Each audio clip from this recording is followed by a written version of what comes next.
Bonjour à tous, bienvenue dans le Journal de l'Afrique. Voici les titres. Nouvelle journée de violence au Burundi. La police a tiré à balles réelles d'après plusieurs témoins. Il y a au moins 4 morts parmi les manifestants qui dénoncent la candidature du président Nkurunziza pour un 3e mandat.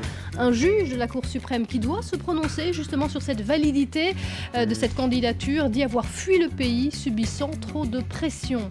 On l'attendait depuis plusieurs mois, il a été reporté à plusieurs reprises. Ça y est, le forum de Bangui s'est ouvert aujourd'hui avec en ligne de mire la réconciliation. Selon le médiateur, le président congolais Denis Sassou Nguesso, l'organisation des élections doit être la priorité. Israël tente de rassurer la communauté juive éthiopienne au lendemain d'une manifestation qui a rassemblé plus de 10 000 personnes à Tel Aviv et qui a dégénéré. Le Premier ministre a reçu aujourd'hui des représentants de cette communauté. C'est la dernière information concernant la situation au Burundi. Un juge de la Cour constitutionnelle, le vice-président de cette institution, a pris la fuite et se trouve à l'étranger depuis ce lundi. Silver Nimpagaritse s'est prononcé contre la validité de cette candidature du président sortant et ne voulait pas céder à la pression du pouvoir. C'est ce qu'il a déclaré. Dans la rue, le mouvement de mécontentement ne faiblit pas au Burundi. Une dizaine de jours après l'annonce de la candidature pour un 3e mandat de Pierre Nkurunziza, des heurts ont éclaté entre manifestants et forces de l'ordre, des affrontements qui ont fait au moins 4 morts et 46 blessés. Nicolas Germain avec nos envoyés spéciaux Thaïs Brook et Duncan Woodside. Dans le quartier de Moussaga, la police ne procède pas seulement à des tirs de sommation. Elle a tiré à balles réelles et selon la Croix-Rouge, il y a eu plusieurs morts et plus de 40 blessés. Ici, un blessé grave est transporté par ses amis autour de nombreux tirs. Nous étions calmes, nous nous dérangeons tel ça. Mais c'est à 13h que la police a commencé à tirer sur nous. Et voilà, une personne vient d'être cassée la jambe. Avec une barre derrière encore. Une barre derrière. Plus loin, on entend les mêmes accusations dans le quartier de Nyakabiga. Ça, ce sont des cartouches qui ont été tirées aujourd'hui par la police du Burundi. La police du Burundi a osé tirer sur la population. Les autorités, elles, ont annoncé que 15 policiers ont été blessés par l'explosion d'une grenade. La police dit n'être pas au courant de tirs à balles réelles, mais elle ne l'exclut pas. Lorsque quelqu'un jette une grenade ou tire, alors la police a le droit aussi d'utiliser des grenades et même de tirer. Et ça va se passer comme ça. Nous considérons tout ceci comme des attaques contre la police. Depuis 2 jours, le gouvernement qualifie de terroristes et d'ennemis du pays les manifestants qui s'opposent à un 3e mandat du président Pierre Nkurunziza. La Cour constitutionnelle, considérée comme proche du président, doit se prononcer rapidement. Dans ce contexte tendu, tout le monde scrute de près la position de l'armée, qui est jugée plus neutre que la police par de nombreux Burundais. Et puis toujours à propos de cette situation tendue au Burundi, les États-Unis ont haussé le ton aujourd'hui par la voix de John Kerry, le secrétaire d'État en déplacement au Kenya. Il a déclaré que la candidature de Pierre Nkurunziza allait, selon lui, à l'encontre de la constitution du Burundi, espérant que le président y renonce d'ici au scrutin prévu, je vous le rappelle, au mois de juin. Au Togo, Faure Gnassingbé a quant à lui entamé officiellement son 3e mandat. Aujourd'hui, il a prêté serment à Lomé devant la Cour constitutionnelle. Selon les résultats officiels, il a remporté l'élection du 25 avril dernier avec 58% des suffrages contre 35% pour son principal adversaire, Jean-Pierre Fabre. Une prestation de serment dans une atmosphère toujours tendue. Les partisans de l'opposition attendent le signal de leur leader pour se mobiliser. Regardez le reportage d'Emmanuel Sodji, notre correspondante à Lomé. À peine 24 heures après la validation par la Cour constitutionnelle de sa victoire à la présidentielle, Faure Gnassingbé a prêté serment pour 5 ans. Les caméras sont triées sur le volet, excepté celle de la télévision nationale.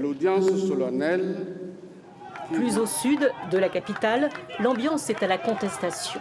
Quelques centaines de partisans de Jean-Pierre Fabre, l'autre président, proclamé par son propre camp, sont postés devant son état-major depuis quelques jours.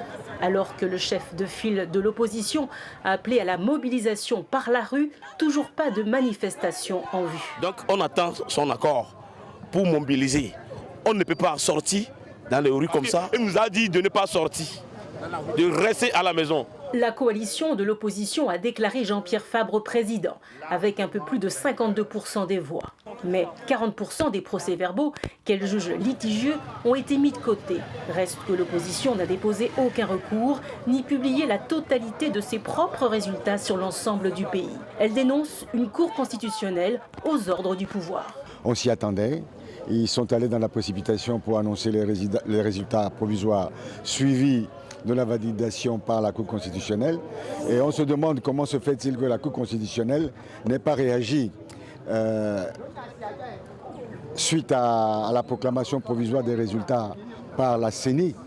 Et les mots d'ordre seront donnés dans les tout prochains jours pour contester ce résultat. La commission électorale n'a pas respecté l'accord signé quelques heures avant le scrutin présidentiel. Tous les procès-verbaux étaient censés être vérifiés par un comité d'accompagnement. Un quart des circonscriptions a été validé. Cela n'a pas empêché l'ensemble des organisations régionales et internationales de valider cette élection. Au Congo, Brazzaville, l'opposition refuse tout changement de la Constitution. Elle a organisé un meeting hier. Pour la toute première fois, tous les partis regroupés au sein du Front, l'opposition pour le respect de l'ordre constitutionnel et de l'alternance démocratique, ont réuni leurs militants ce dimanche à Pointe-Noire, la capitale économique. Ces militants qui refusent de voir une modification de la Constitution qui permettrait au président Denis Sassou Nguesso, âgé de 72 ans, de briguer un nouveau mandat en 2016. Le président congolais qui, lui, s'est rendu à Bangui aujourd'hui, il est médiateur de la crise centrafricaine et il a prononcé un discours à l'ouverture du forum de Bangui. Des centaines de participants pour parler de la réconciliation dans ce pays en crise depuis plus de 2 ans. Notre correspondant Anthony Fouchard y a assisté. Les discours du président congolais médiateur dans la crise centrafricaine, Denis Sassou Nguesso, et celui du représentant du président tchadien, Idriss Déby, ont eu le mérite d'être clairs. De la réussite du forum de Bangui dépendra l'engagement financier des États partenaires. Ne décevez pas la communauté internationale, ont-ils martelé. Objectif, élection présidentielle cet été. C'est un défi majeur. C'est un défi urgent. En même temps que le peuple centrafricain, tous nos partenaires requièrent que les élections aient lieu dans les délais prévus, afin que la transition ne déborde plus de l'ultime terme qui lui a été prescrit. Aussi, au sortir du forum, sans tergiversation, sans atermoiement, la priorité doit être donnée à l'organisation des élections. Catherine Samba-Panza, la présidente de la Centrafrique, a rebondi sur ces déclarations. Elle a affirmé que le forum de Bangui ne serait pas un forum de plus, mais bien un événement fédérateur. Nous tiendrons nos promesses vis-à-vis de la communauté internationale, a-t-elle dit. En Côte d'Ivoire, le fossé est de plus en plus profond entre les deux camps du Front populaire ivoirien. Il y a d'un côté les dissidents, ceux qui font de la libération de Laurent Gbagbo, incarcérés à La Haye, le cœur de leur stratégie de lutte. Ils ne reconnaissent plus le président de leur formation, Pascal Affi-N'Guessan. Les deux franges du principal parti d'opposition semblent irréconciliables à moins de 6 mois du scrutin. Reportage dans le centre du pays d'Arnaud Froger et Anna Sylvestrener. Ils se sont donné rendez-vous dans le village natal de Laurent Gbagbo, leur fief. Plus de 2000 militants sont venus fêter l'investiture de leur leader à la tête du parti. Une annonce symbolique, elle a récemment été invalidée par la justice. Mais dans les rues de Mama, un même slogan résonne inlassablement. Gbagbo, il est la personne la plus aimée en Côte d'Ivoire, même en Afrique. Même en Afrique. Donc Gbagbo, ici, il est Dieu de la terre. C'est un grand jour pour la Côte d'Ivoire parce qu'on essaie de créer un minimum de démocratie ici, de pluralisme. Voilà, et donc c'est une tâche exaltante. Ces dissidents, les Gbagbo-riens, assurent avoir les militants avec eux. Pas reconnus officiellement, ils disent néanmoins parler au nom du parti et annoncent qu'ils ne participeront pas à l'élection présidentielle d'octobre prochain. Pourtant, à quelques centaines de kilomètres de là, Pascal Affi-N'Guessan multiplie les meetings. Aux yeux de la loi, c'est lui, le président du FPI, et il est déjà en campagne. Il y a beaucoup de désillusions, beaucoup d'insatisfaction. Il y a beaucoup de difficultés sur le terrain, beaucoup de pauvreté, beaucoup de difficultés liées aux droits de l'homme, à la liberté, à la démocratie. Et donc, il y a tellement de problèmes que les Ivoiriens attendent une alternative crédible. Et nous sommes en train de construire cette alternative crédible. Dans 3 semaines, Pascal Afine-Guesson devrait être investi candidat du FPI à la présidentielle par ses soutiens. Mais nul ne sait sur qui il pourra compter au sein de son parti en pleine crise et déchiré. Et c'est dans ce climat tendu qu'on a appris aujourd'hui les arrestations de Sébastien Dano-Djedje, Hubert Oulay et Justin Kouya, tous des leaders des dissidents du Front populaire ivoirien qui avaient justement organisé ce rassemblement dans le village d'origine de Laurent Gbagbo.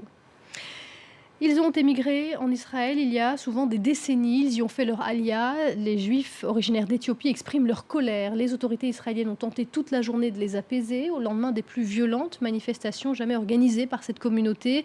Elle dénonce le racisme de la police et les discriminations sociales. Écoutez les précisions de notre correspondant à Jérusalem, Gallagher Fenwick.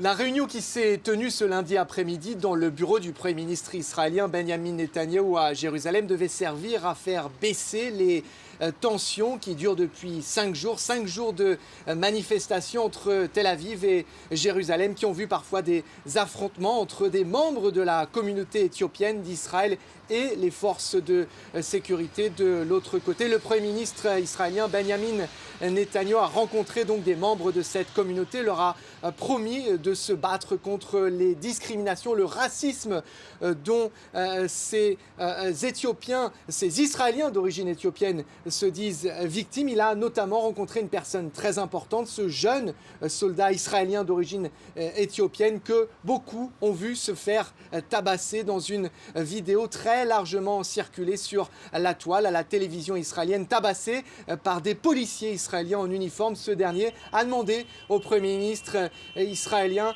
de mettre fin aux discriminations dont sont victimes, a-t-il dit, les membres de cette communauté, quelques 130 000 d'entre eux qui résident dans l'État hébreu, beaucoup d'entre eux qui sont nés ici, même si leurs aïeux, eux, sont arrivés en Israël en provenance d'Éthiopie dans les années 80 et 90 et ils disent qu'ils ont toujours beaucoup de mal à être acceptés par leurs compatriotes israéliens. Et c'est la fin de ce journal de l'Afrique. Merci à vous d'avoir suivi. Restez avec nous, l'info continue sur France 24.